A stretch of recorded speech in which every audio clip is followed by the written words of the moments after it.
Hi. My mother and father-in-law, I think, made one big mistake, a really big mistake. About 5, 6 or 7, 8 years after they retired. They'd had a hard life, but they were very happily married and had been married for over 50 years. I can recall going to their 50th anniversary. And they had 6 children. Boy, girl, boy, girl, boy, girl. I married the last, the youngest child. This was in 1960.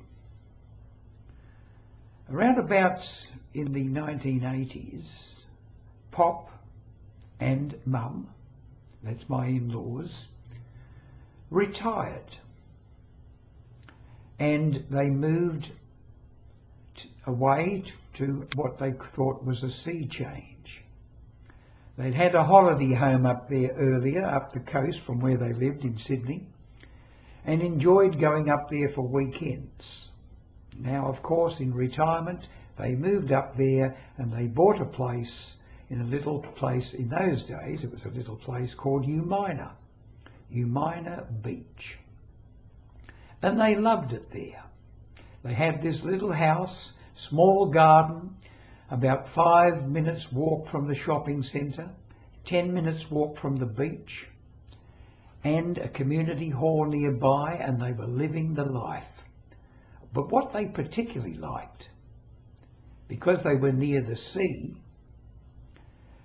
the grandkids, and all of those 6 children all had grandchildren, and some of those grandchildren would regularly go up to see Mum and Pop, ostensibly, but in reality, so they could go to the beach.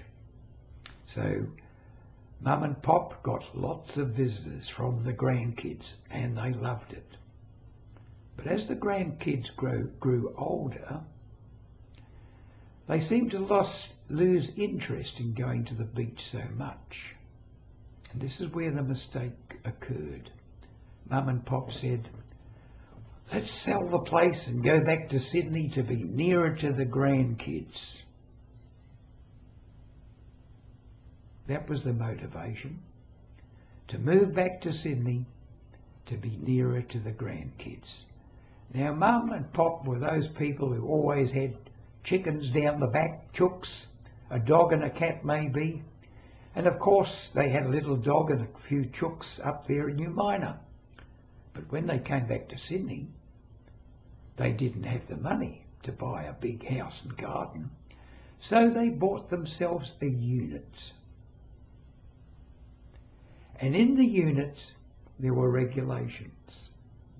No gardening allowed by the residents in this unit block. We have our own gardener.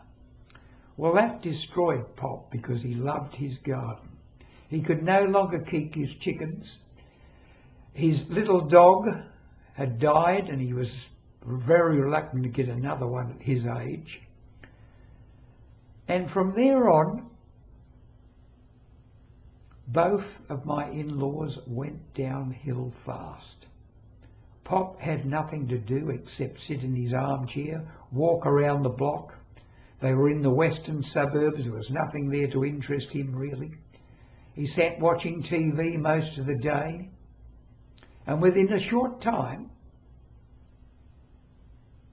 he had a heart attack and passed away. Straight away his wife, 10 years younger than him, went into a great state of depression. I can remember her lying in a hammock all day long, not saying a word. Within a couple of years, she had Alzheimer's and she died.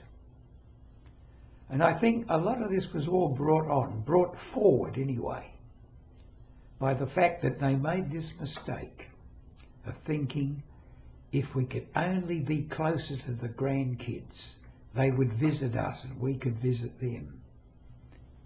It doesn't work out that way.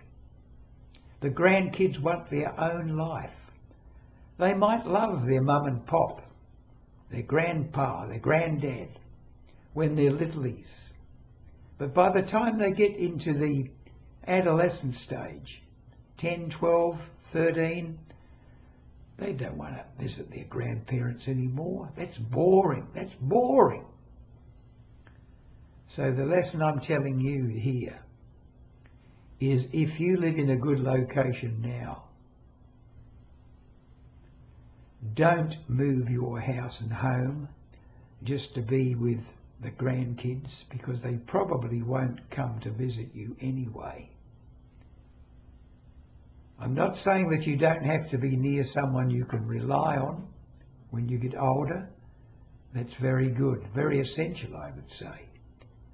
But to move your house and home, to uproot and move away from your lifestyle to be with the grandkids, I don't recommend it.